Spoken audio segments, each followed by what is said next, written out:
Assalamualaikum warahmatullahi wabarakatuh.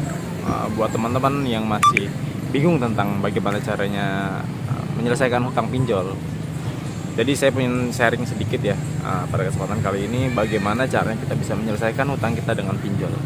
Pada dasarnya pinjol itu mirip sama kartu kredit ya. Jadi mereka tuh nggak punya agunan, tapi sebenarnya ada agunan. Ini aneh kan? Jadi agunan dari pinjol itu adalah kontak dan database kita di handphone, dimana itu adalah strategi mereka untuk menyerang kita. Kalau misalnya kita ada gagal bayar, walaupun cuma sehari 2 hari, mereka langsung meneror orang-orang yang ada di database handphone kita kan.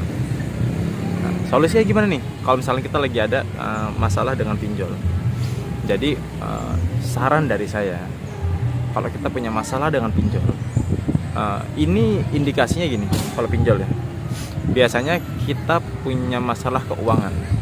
Bukannya orang-orang yang kaya biasanya yang dipinjol, tapi orang-orang yang justru malah kekurangan uang.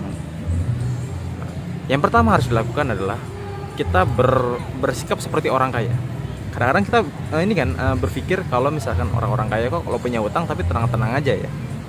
Nah itu adalah karena mereka punya cara untuk bisa menyelesaikan hutang. Bahwa kalau kita nggak punya uang ya kita sabar dulu. Kita bisa komunikasi kepada pihak yang bersangkutan, baik itu pribadi maupun pihak perbankan ya. Nah pada kasusnya kali ini kan pinjol ya. Pinjol itu bertindak seperti bahasanya kalau kata saya kampungan sih ya. Jadi hutang cuman ratusan ribu atau mungkin 1-2 juta aja, tapi nerornya tuh udah kayak utang miliaran gitu loh. Sampai kita dibilang penipu, kita dibilang maling gitu. Padahal mereka juga yang ngasih pinjaman ke kita dan memberikan dan memotong uang kita sangat besar banget. Kita pinjam 1 juta bisa cairnya cuma 7,5 atau 800.000. Sedangkan dalam waktu sebulan kita ditagih oleh mereka bisa jadi 1.400.000, 1.500.000. Nah, sampai sini teman-teman setuju nggak nih kalau pinjol kayak gitu? Sebelum kita masuk ke ranah penyelesaian, ya. Jadi kalau menurut teman-teman video seperti ini bermanfaat, silahkan di subscribe dulu video saya ini. Semoga saya lebih istiqomah lagi untuk membantu teman-teman memberikan konsultasi dan juga saran menyelesaikan hutangnya ya. Jadi kalau misalkan pinjol ini, yang pertama kita harus lakukan adalah kita tenang dulu. Tenang kalau kita memang sedang dalam kondisi berhutang kepada pihak pinjol tersebut. Nah, yang kedua, kita mulai komunikasi kepada pihak pinjol tersebut. Kalau memang kita masih belum kalau kita ditelepon ya dan kita masih belum punya dana untuk menyelesaikannya, ya kita bilang apa adanya. Kalau kita memang belum ada dananya, tapi saya tetap mengusahakan, mau dibilang apapun oleh tim pinjol, sabar aja dan kita terima aja udah. Kalau misalnya mereka udah mulai mengeluarkan kata-kata yang kasar, lebih baik dimatiin aja teleponnya. Nah, terus yang kedua, kalau mereka mulai meneror kepada orang-orang terdekat kita dan orang terdekat kita mulai komunikasi ke kita, kalau kita ada masalah ini itu mereka ditelepon, bilang aja kalau memang kita sedang konsolidasi atau kita sedang diskusi dengan tim pinjol tersebut bahwa kita ingin menyelesaikan hutang tersebut dengan cara dicicil. Tapi kita bilang aja, kalian tahu kan pinjol gimana. Walaupun kita mau itikat baik bayar secara cicil, ya mereka tetap nganggapnya kita ya nggak mau bayar gitu. Nah, saya sarankan teman-teman untuk bayar pokok utangnya aja. Misalkan dulu minjemnya 1 juta.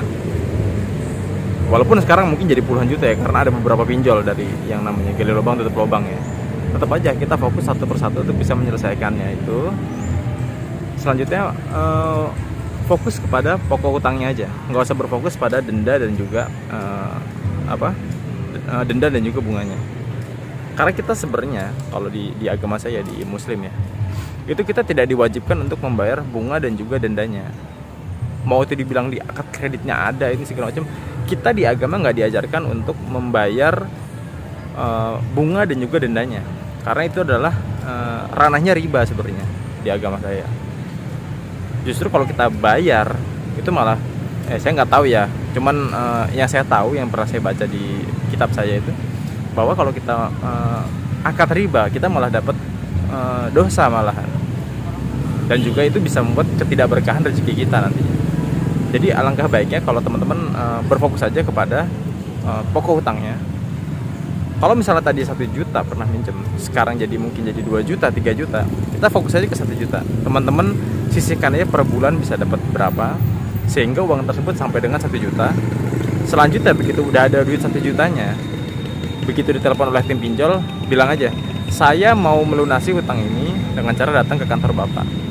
Kalau dia pinjolnya yang legal, pasti mereka memberikan alamat kantornya untuk kita bisa diskusi di kantor mereka, untuk kita negosiasi bayar pokok hutangnya aja. Nah, sekarang ranahnya udah mulai ke negosiasi nih. Kalau memang kita udah punya 1 juta itu, kita datang ke kantornya, terus kita bilang, kita udah nggak punya kesanggupan untuk bayar hutang ini lagi.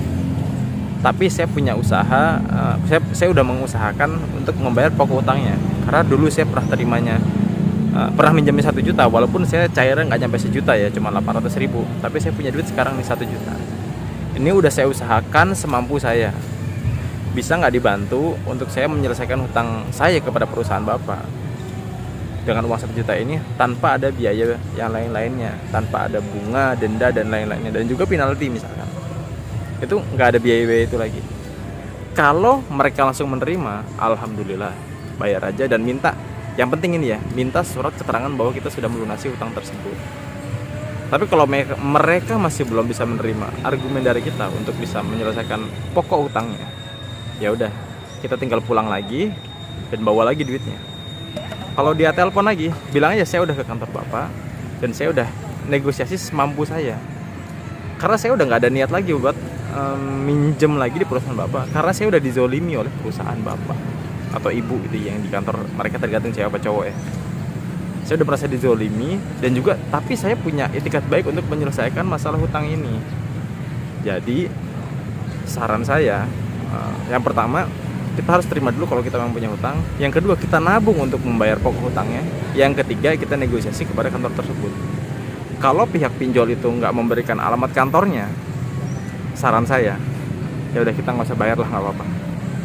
Atau kita bayar, kita bayar transfer tapi sesuai dengan nilai hutang yang pernah kita pinjam kepada mereka. Kalau setelah itu mereka masih nelpon, ya udah biarin aja, nanti lama-lama capek sendiri. Atau kita juga bisa bilang di telepon pada saat mereka menelpon, bahwa silahkan tuntut saya di pengadilan aja, karena urusan hutang piutang itu ranahnya adalah ke perdata ya. Nggak mungkin kita bakalan dipenjara gara-gara hutang, karena bukan pidana, bukan kita penggelapan atau kita mencuri uang orang, tapi kita ingin menyelesaikan masalah hutang itu, namun diselesaikan dengan cara musyawarah mufakat, yaitu kita ingin menyelesaikan dengan cara membayar pokok hutangnya. Kalau urusan mereka nggak mau nerima duit tersebut, ya itu urusan mereka. Yang penting duit itu jangan dipakai lagi nih, kita simpen dan kita pakai untuk melunasi hutang kepada pihak mereka. Jadi fokus ke situ ya. Pertama, kita terima kalau kita mempunyai hutang. Yang kedua, kita nabung untuk membayar pokok hutangnya. Yang ketiga, kita negosiasi. Nah, kalau negosiasi belum terima, bawa lagi duit pulang sampai negosiasi itu diterima oleh pihak mereka. Insya Allah lancar. Ini yang udah saya jalankan pada saat saya melunasi kartu kredit, saya melunasi hutang leasing, dan juga hutang bank pernah kayak gini. Jadi semoga tips ini bermanfaat. Terima kasih, semoga bermanfaat buat teman-teman semua ya. Terima kasih. Assalamualaikum warahmatullahi wabarakatuh.